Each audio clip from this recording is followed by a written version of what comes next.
Hi friends, ಎಲ್ಲರಿಗೂ ನಮಸ್ಕಾರ. ಎಲ್ಲರೂ ಹೇಗಿದ್ದೀರಾ? ಎಲ್ಲರೂ ಚೆನ್ನಾಗಿದ್ದೀರಿ ಅನ್ಕೊಂಡು ವಿಡಿಯೋನ ಶುರು ಮಾಡ್ತಾ ಇದ್ದೀನಿ. ಮತ್ತೊಂದು ಹೊಸ ವಿಡಿಯೋಗೆ ಎಲ್ಲರಿಗೂ ಕೂಡ ಸ್ವಾಗತ. ಬೆಳಿಗ್ಗೆನೆ ನಾರ್ಮಲ್ ಆಗಿ ಎಲ್ಲ ಕೆಲಸಗಳನ್ನ ಮುಗಿಸ್ಕೊಳ್ತಾ ಇದ್ದೀನಿ. ಬೆಳಿಗ್ಗೆನೆ ಹೂ ಕಿತ್ಕೊಂಬರೋಣ ಅಂತ ಹೋಗಿದ್ದೆ. ಹಾಗೆ ನೋಡಿ, ಮೋಡ ಅಂತೂ ಬೆಳಿಗ್ಗೆನೆ ಸ್ವಲ್ಪನೂ ಬಿಸ್ಲಿಲ್ಲ, ತುಂಬಾ ಮೋಡ ಇತ್ತು. ಕ್ಲೈಮೇಟ್ ಅಂತೂ ಒಂಥರ ಕೋಲ್ಡ್ ಕೋಲ್ಡ್ ಆಗೇ ಇತ್ತು. ಆದ್ರೆ ಅದ್ರಲ್ಲೂ ಮತ್ತೆ ಗಾಳಿ ಅಂತೂ ಸಿಕ್ಕಾಪಟ್ಟೆ ಗಾಳಿ ಬೀಸ್ತಾ ಇದೆ. ಆಷಾಢ ಗಾಳಿ, ಆಷಾಢಕ್ಕಿಂತ ಮೊದ್ಲೇನೆ ಗಾಳಿ ಶುರುವಾಗ್ಬಿಟ್ಟಿದೆ. ಹಾಗೆ ಬೆಳಿಗ್ಗೆ ತಿಂಡಿಗೆ ಕಡ್ಬಿನ ಹಿಟ್ಟೆ ಹಾಕ್ಸಿದ್ದೆ. ಅದ್ರದ್ದೇ ಇವತ್ತು ತಿಂಡಿ ಮಾಡ್ಬಿಡೋಣ ಅಂತೇಳಿ ಕಡ್ಬಿನ ಹಿಟ್ಟು ನಾನು ಯಾವ ರೀತಿ ಹಾಕೊಂಡಿದ್ದೆ ಅಂತ ಹಾಗೆ ಮುಂದೆ ಶೇರ್ ಮಾಡ್ತೀನಿ. ಕಡ್ಬಿನ ಹಿಟ್ಟನ್ನ ನಾನು ಇವಾಗ ಕಡ್ಬನ್ನ ಅನ್ನ ಇರುತ್ತಲ್ವಾ, ಮಿಕ್ಕಿರೋ ಅನ್ನನ ಸ್ವಲ್ಪ ನಯಸ್ಸಾಗಿ ರುಬ್ಕೊಬಿಟ್ಟು ಅದಕ್ಕೆ ಕಡ್ಬಿನ ಹಿಟ್ಟನ್ನ ಹಾಕೊಂಡು ಕಲ್ಸ್ಕೊಳ್ತಾ ಇದ್ದೀನಿ. ಇದನ್ನ ಎರಡ್ ರೀತಿಯಾಗೂ ಮಾಡ್ಬೋದು. ಕಡ್ಬನ್ನ ಈ ತರ ಅನ್ನ ಮಿಕ್ಕಿರೋ ಅನ್ನದಲ್ಲಿ ಕಲ್ಸ್ಬಿಟ್ಟು ಸಹ ಮಾಡ್ಬೋದು, ಅಥವಾ ಬರೀ ಹಿಟ್ಟನ್ನ ಚಪಾತಿ ಹಿಟ್ಟ ತರ ನೀರ ಮತ್ತೆ ಉಪ್ಪನ್ನ ಹಾಕ್ಬಿಟ್ಟು ಕಲ್ಸು ಸಹ ಮಾಡ್ಬೋದು. ಎರಡೂ ತರನು ನಾನು ಯಾವ ರೀತಿ ಮಾಡೋದು ಅಂತ ಇದೇ ವಿಡಿಯೋದಲ್ಲಿ ಶೇರ್ ಮಾಡ್ತೀನಿ. ನೋಡಿ, ಅದನ್ನ ಸ್ವಲ್ಪ ಉಪ್ಪು ಹಾಕ್ಬಿಟ್ಟು ಅನ್ನಕ್ಕೆ ಹಿಟ್ಟಾಕ್ಬಿಟ್ಟು ಚೆನ್ನಾಗಿ ಚಪಾತಿ ಹಿಟ್ ತರ ಕಲ್ಸ್ಕೊಂಡ್ಬಿಟ್ಟು ಈ ರೀತಿ ಚಿಕ್ಕದಾಗಿ ಕಡುಬುಗಳನ್ನ ಇಡ್ತಾ ಇದೀನಿ. ಇದರಲ್ಲಿ ನಾನು ಇಡ್ಲಿ ಸ್ಟ್ಯಾಂಡ್ ಅಲ್ಲಿ ಬೇಯಿಸ್ಕೊಳ್ತಾ ಇದೀನಿ.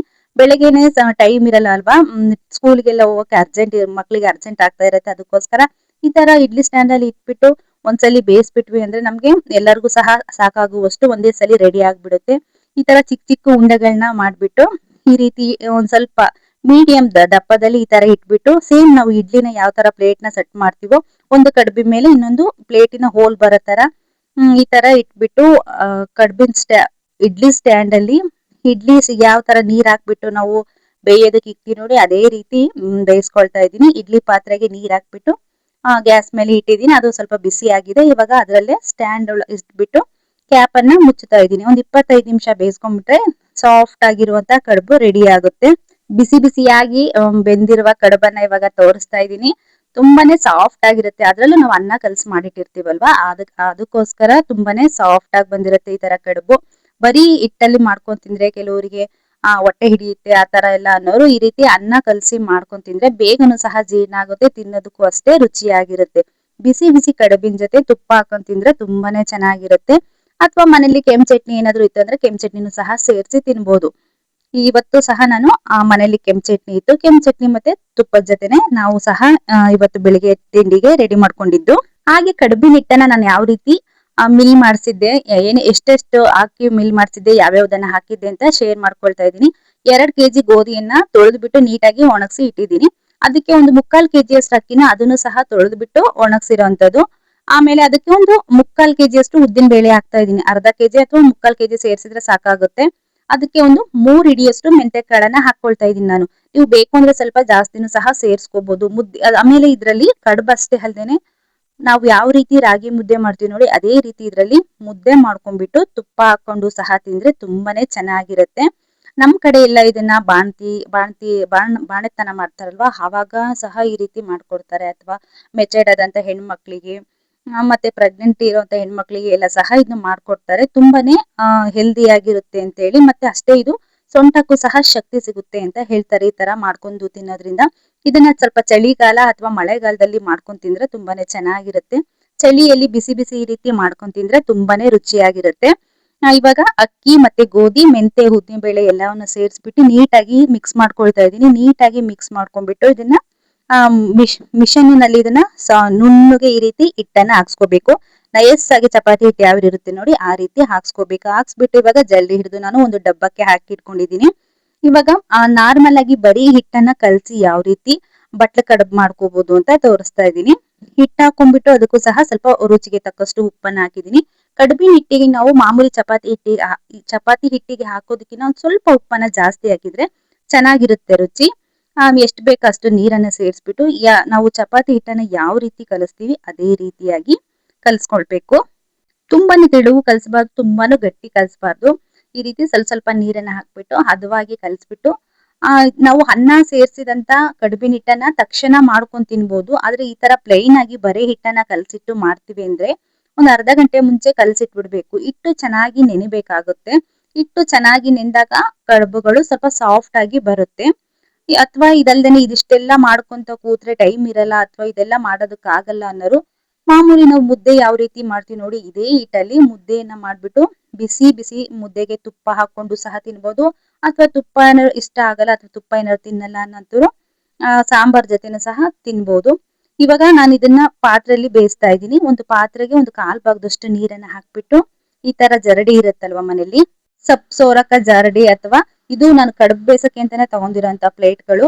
ಈ ತರ ಪ್ಲೇಟ್ ಆದ್ರೂ ಆಗ್ಬೋದು, ಅಥವಾ ಇದಿಲ್ಲ ಅಂದ್ರೆ ಸೋರಕ ಜರಡಿ ಇರುತ್ತಲ್ವಾ ಪಾತ್ರೆ ತರ, ಅದನ್ನ ಅದ್ರಲ್ಲಾದ್ರೂ ಸಹ ಇಟ್ಟು ಬೇಯಿಸ್ಬೋದು. ಇದು ಹಬೆಯಲ್ಲಿ ನಾನು ಬೇಯಿಸ್ತಾ ಇದ್ದೀನಿ.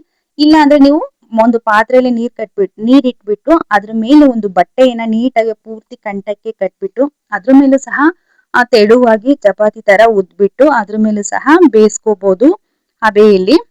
ಮೊದ್ಲೆಲ್ಲ ಅದೇ ರೀತಿ ಮಾಡ್ತಾ ಇದ್ದು, ಒಂದು ಒಲೆ ಮೇಲೆ ಪಾತ್ರೆಯಲ್ಲಿ ನೀರ್ ಇಟ್ಬಿಡ್ತಾ ಇದ್ರು, ಅದಕ್ಕೆ ಒಂದು ಮೇಲೆ ಬಟ್ಟೆಯನ್ನ ಕಟ್ಬಿಟ್ಟು ಆ ಚಪಾತಿಗಿನ ಸ್ವಲ್ಪ ದಪ್ಪ ದಪ್ಪಾಗಿ ಉಜ್ಬಿಟ್ಟು ಅದನ್ನ ಬೇಯಿಸ್ತಾ ಇದ್ರು. ಹಬೆಯಲ್ಲಿ ಎರಡೂ ಕಡೆ ತಿರುಗ್ಸ್ ಹಾಕ್ಬಿಟ್ಟು ಬೇಯಿಸ್ತಾ ಇದ್ರು. ಅದು ಸಹ ತುಂಬಾನೇ ರುಚಿಯಾಗಿರ್ತಿತ್ತು.